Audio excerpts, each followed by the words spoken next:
देख रहे हैं HBN न्यूज, जो सच वही खबर। नमस्कार, आप देख रहे हैं HBN न्यूज और आपके साथ मैं हूं साक्षी। खबरों में आगे जाने से पहले नजर डालते हैं हेडलाइंस पर। खंडवा में बरस रही आसमानी आग से नागरिक परेशान, 42 डिग्री के पार पहुंचा पारा। पूर्व सैन्य अधिकारियों की चिट्ठी पर बवाल, राष्ट्रपति कार्यालय ने कहा नहीं मिला कोई पत्र। नरेंद्र मोदी, रूस ने लिया फैसला।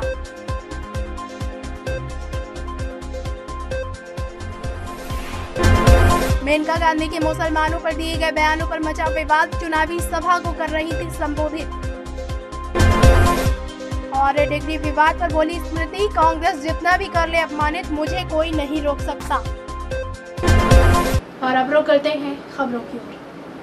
खंडवा शहर में इन दिनों पारा 42 डिग्री के पार पहुंच गया है। अप्रैल महीने की शुरुआत होते ही गर्मी अपने भयानक स्तर पर धीरे धीरे पहुंच रही है। बढ़ता पारा प्रचंड कहर बरपा रहा है। तपती दोपहर ने लोगों का जीना मुहाल कर दिया है। खंडवा शहर में इन दिनों पारा 42 डिग्री के पार पहुंच गया है। अप्रैल महीने की शुरुआत होते ही गर्मी अपने भयानक स्तर पर धीरे धीरे पहुंच रही है। बढ़ता पारा प्रचंड कहर बरपा रहा है। बाहर निकलने से ऐसा एहसास होता है कि मानो झुलस जाएंगे। वहीं दपती दोपहर ने लोगों का जीना मुहाल कर दिया है। लोग गर्मी से बचने के लिए अपने चेहरे पर चश्मा या फिर रुमाल और स्कार्फ जैसी चीजों से चेहरा ढककर बाहर निकल रहे हैं। सूरज के तीखे तेवरों ने जनजीवन को प्रभावित करना शुरू कर दिया है। दिन ही नहीं, रात में भी उमस और गर्मी से लोगों का जीना दूभर हो रहा है। तापमान 42 डिग्री के आसपास बना हुआ है। तेज धूप से बचने के लिए लोग तरह तरह की जतन कर रहे हैं। 42 के करीब चल रहा है, बट फिर भी डेली रूटीन के जो वर्क रहते हैं वो तो हमें निपटाना ही होते हैं। जैसे बच्चों को कोचिंग छोड़ना हो, बैंक जाना हो, देन हमारे फेस्टिवल भी चल रहा है गणगौर का, तो ज़रूरी कामों के लिए बाहर निकलना ही पड़ता है। धूप तो बहुत तेज़ हो रही है, बिना गॉगल के आप निकल नहीं सकते हो। साथ में पानी की बोतल रखना पड़ती, थोड़ी थोड़ी देर में प्यास लगती है और पसीना बहुत निकलता है, प्रॉब्लम जाती है गर्मी में निकलने में, पर निकलना ही ज़रूरी हो जाता है। कपड़ा वगैरह बांध के चलते हैं, बट अभी बच्चे को कोचिंग छोड़ने जाना था तो हार्डली जल्दी से ऐसे ही निकल गए। इन दिनों जो भीषण गर्मी इस निमाड़ के अंदर पड़ रही है वो अभी तक का सबसे ज़्यादा तापमान है। और जो मार्च और अप्रैल में ही जो गर्मी स्टार्ट हुई है, निश्चित तौर पर कहीं ना कहीं बहुत तेज़ी से गर्मी का प्रभाव पड़ता जा रहा है।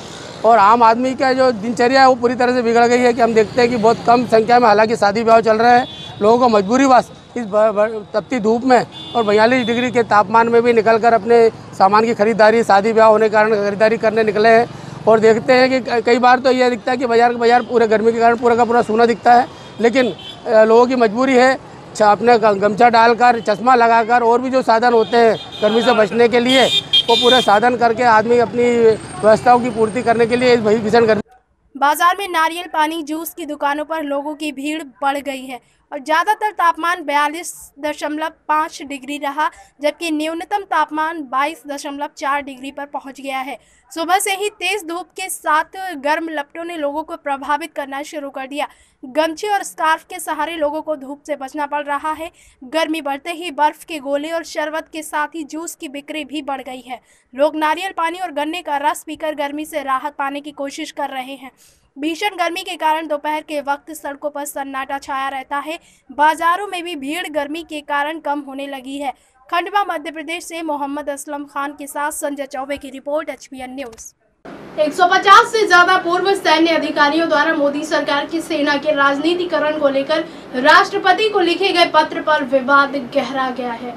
150 से ज्यादा पूर्व सैन्य अधिकारियों द्वारा मोदी सरकार के सेना के राजनीतिकरण को लेकर राष्ट्रपति को लिखे गए पत्र पर विवाद गहरा गया है।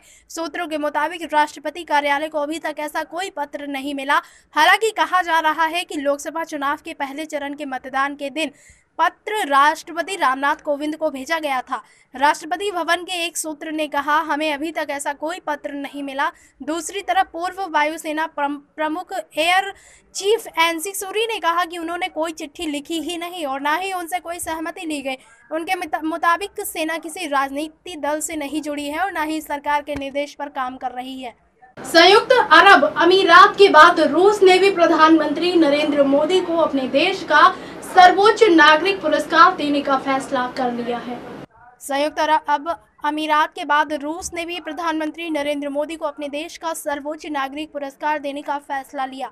रूस के दूतावास की तरफ जारी बयान में उन्होंने कहा कि भारत के प्रधानमंत्री को भारत और रूस के बीच रणनीतिक साझेदारी को अभूतपूर्व तौर पर आगे बढ़ाने के लिए रूस के सर्वोच्च नागरिक पुरस्कार order of Saint Andrew the apostle से सम्मानित किया जाएगा। मेनका गांधी का एक वीडियो सामने आया है जिसमें उन्होंने मुस्लिम मतदाताओं के बारे में जो बयान दिया है उस पर विवाद शुरू हो गया है। दरअसल उत्तर प्रदेश के सुल्तानपुर से वो बीजेपी के टिकट पर चुनावी मैदान में खड़ी हैं और उत्तर प्रदेश के सुल्तानपुर में एक चुनावी सभा को वो संबोधित कर रही थी, जिस दौरान उन्होंने ये विवादित बयान दिया।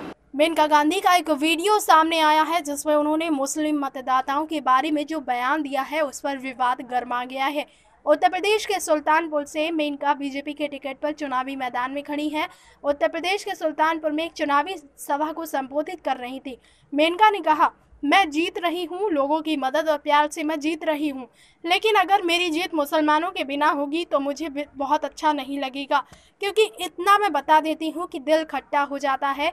फिर जब मुसलमान आता है काम के लिए तो मैं सोचती हूँ कि रहने दो, क्या फ़र्क पड़ता है। यूपी के अमेठी से बीजेपी उम्मीदवार स्मृति ईरानी के डिग्री विवाद पर कांग्रेस के हमले के बाद केंद्रीय मंत्री ने कांग्रेस पर पलटवार किया। केंद्रीय मंत्री स्मृति ईरानी ने कहा है कि कांग्रेस चाहे मुझे कितना भी अपमानित कर ले, लेकिन मुझे रोक नहीं सकती। यूपी के अमेठी से बीजेपी उम्मीदवार स्मृति ईरानी के डिग्री विवाद पर कांग्रेस के हमले के बाद केंद्रीय मंत्री ने कांग्रेस पर पलटवार किया। केंद्रीय मंत्री स्मृति ईरानी ने कहा कि कांग्रेस चाहे मुझे कितना भी अपमानित कर ले, लेकिन मुझे रोक नहीं सकती। उन्होंने कहा कि मुझ पर हमला करना उनका अधिकार है। कांग्रेस के चेले चपाटे चाहे जो भी कर लें, लेकिन वो मुझे नहीं रोक सकते। स्मृति ने कहा कि वो जितना भी अपमानित करेंगे मुझे उतनी ही ताकत मिलेगी कि मैं उनसे लड़ूं। उन्होंने कहा, क्योंकि मैं कांग्रेस पार्टी के नामदार के खिलाफ लड़ रही हूं, इसलिए उनसे ये सब देखा नहीं जा रहा। और अब इसी के साथ दीजिए मुझे इजाजत और आप देखते रहिए HBN न्यूज़।